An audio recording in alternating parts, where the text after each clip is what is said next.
The general purpose of this speech is to inform people. The specific purpose of my speech is to inform my audience on the case of West Memphis 3. The central idea of my speech is to inform my audience on how a guilty conviction against the West Memphis 3 was achieved despite the absence of evidence at the crime scene to connect them. The West Memphis 3 are three men, Eccles, Miskelly, and Baldwin, who were tried and convicted in 1994 as teenagers of the 1993 satanic ritualistic murders of three young boys in West Memphis, Arkansas, by Judge David Barnett. The Innocence Project and the men's defense team argued this conviction was achieved despite the non-existence of physical evidence tying any of them to the heinous crime. Damian Eccles was sentenced to death. Jason Mills Kelly Jr. and Jason Baldwin were sentenced to life imprisonment. All continued to assert that they were innocent of the charges following the conviction. On May 5th, three 8-year-old boys by the names of Steve Branch, Michael Moore, and Christopher Byers were reported missing. According to police, it was Byers' adoptive father, John Mark Byers, who reported them missing. Witnesses claimed to have last seen the boys playing together in the evening of May 5th and were called home by Branch's stepfather, Terry Hobbs.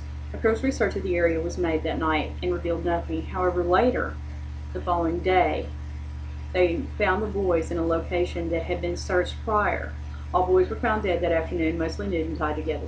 The boys at autopsy were listed as having died from multiple injuries and as having died from drowning. Author Mara Leverett notes that multiple suspects and the leads arose but were abandoned to pursue Eccles, Miskelly, and Baldwin, ages 18, 17, and 16 at the time of their arrest. Eccles, former juvenile probation officer, first claimed a connection of the eccentric Wicca-aligned mentally ill Eccles to the boy's death based on his past experiences with him.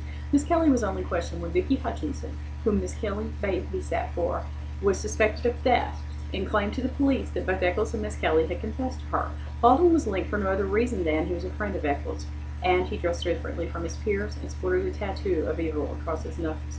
None of them had ever been arrested for violent crimes prior to this. Documentary filmmakers Sinosky and Berlinger, when compiling evidence for the documentaries for the case of the West Memphis 3, uncovered via police records that the most damaging connections to the teens came via Officer Jones when he remarked at the scene of the crime, "Looks like Damien finally killed somebody."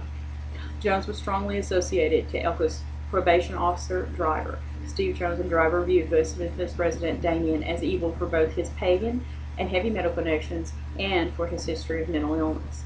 These assertions appealed to investigating Officer Jones, as satanic panic was quite prevalent at the time. The investigating author, Jeffrey Victor, asserts in his book Satanic Panic, The Creation of a Contemporary Legend, that many conservative Christians in the area firmly believed that occult activity was in force and a danger to them. Numerous Southern residents held only a narrow knowledge of the world at large and looked to the news and to the church for accurate connections to global information. Some were even strongly illiterate, which further limited their ability to process information. Geraldo Rivera had released a few years earlier on cable television Devil Worship Exposing Satan's Underground.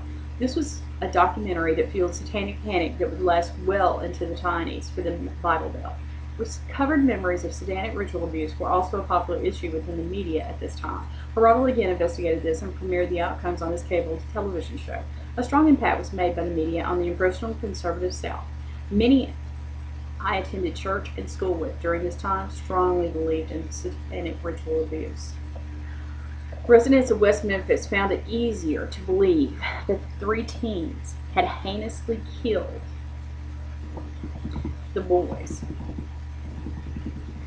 as opposed to believing that one of their own, possibly a neighbor, had committed this terrible crime. It just made more sense to them that monsters were at fault.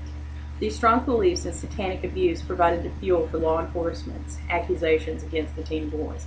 I myself was in high school at the time of the murders and remember the cultural climate that revolved around satanic panic.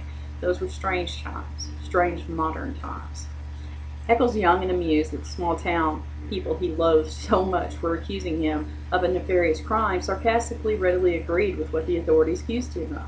The author Mara Leverett, based on the evidence, claims that under the influence of psychotropic drugs, Eccles entertained himself by mockingly taunting authorities as their allegations against him were preposterous at best. They were furthermore making Damien infamous, which strongly appealed to the mentally troubled teen. Eccles, Miskelly, and Baldwin would all come to face charges following these two false confessions and go to trial for the monstrous murder of the three boys. At trial, it was reported in court records that Damien blew kisses at the parents of the slain boys who hurled death threats his way. Most everyone I attended school with believed them all guilty. Eccles' courtroom theatrics led me to believe that he was guilty, and the others were only witnesses to the crime, so darkly flamboyant was his performance during the trial. Self-proclaimed occult expert Dale Griffiths, who received his PhD from the diploma mill that was Columbia's Pacific University, shut down in 2000, would aid the state during trial in the conviction of the three teens. He would claim the books they read, heavy metal bands they listened to, dark clothing they wore, and the art they drew were evidence of their guilt of satanic activity. Author Mara Leverett, The Innocence Project, and filmmakers Berlinger and Sinofsky would assert that his expert testimony heavily swayed the jury, incorrect as it was, and aided in the convictions of the boys. In 1994, the West Memphis Three were convicted of the murders of Stephen Branch, Michael Moore, and Christian Byers. They were found guilty despite limited evidence to support the claims against them, as noted by many investigative authors, such as Leverett, also by the documentary filmmakers Bollinger and Sinofsky, and by the Men's Defense Team and the Innocence Project itself. There was no DNA to directly link any of the accused to the murders of the three boys. At the scene, the knife located in the lake behind Baldwin's house, the prosecutors claim was used in the murders of Branch, Byers, and Moore, was never directly tied to their murders by DNA or comparison testing. Prosecution experts were not experts in the field they claimed, and witnesses for the prosecution were later proven to be strongly inaccurate or lying. They were often paid witnesses, or they were coerced by the prosecution.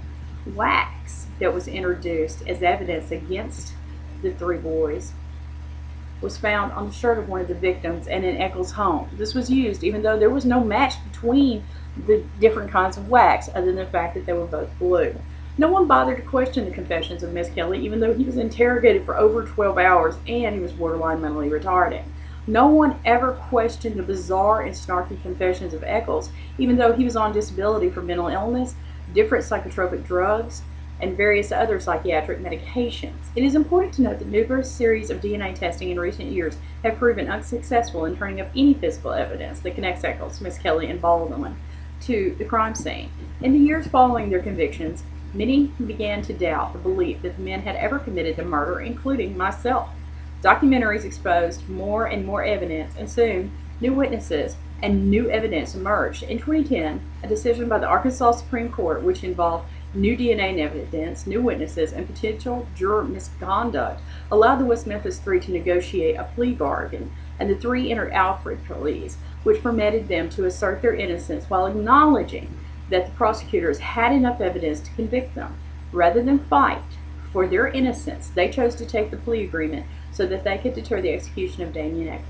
It was feared that he would not live to see the case return to trial. Judge David Laser accepted the pleas and sentenced the three to time served and released them with a 10-year suspended sentence each. Had the three men not accepted the plea agreement, the state would have executed Damien Eccles in the coming months. Judge David Burnett is still ridiculed by West Memphis Three supporters for his part in the original trials. The plea agreement set the three young men free from the Arkansas prison system after serving almost 2 decades for a crime that they are still claiming that they are innocent of.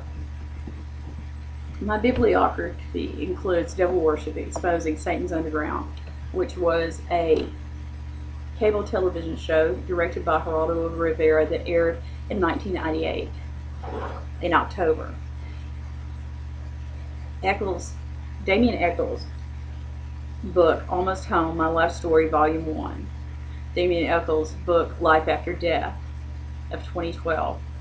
The Innocence Project itself, Leverett Mara, her book, Devil's Knot, The True Story of the West Memphis Three, The Paradise Lost 1, 2, and 3 documentaries by Berlinger and Sinofsky, the Geraldo Rivera episode of Recovered Memory Therapy that aired in 1991, Jeffrey S. Victor's book, Satanic Panic, The Creation of a Contemporary Legend, which was released in 1993, and West of Memphis, a film that was directed by Amy Berg and released in 2013. This concludes my speech.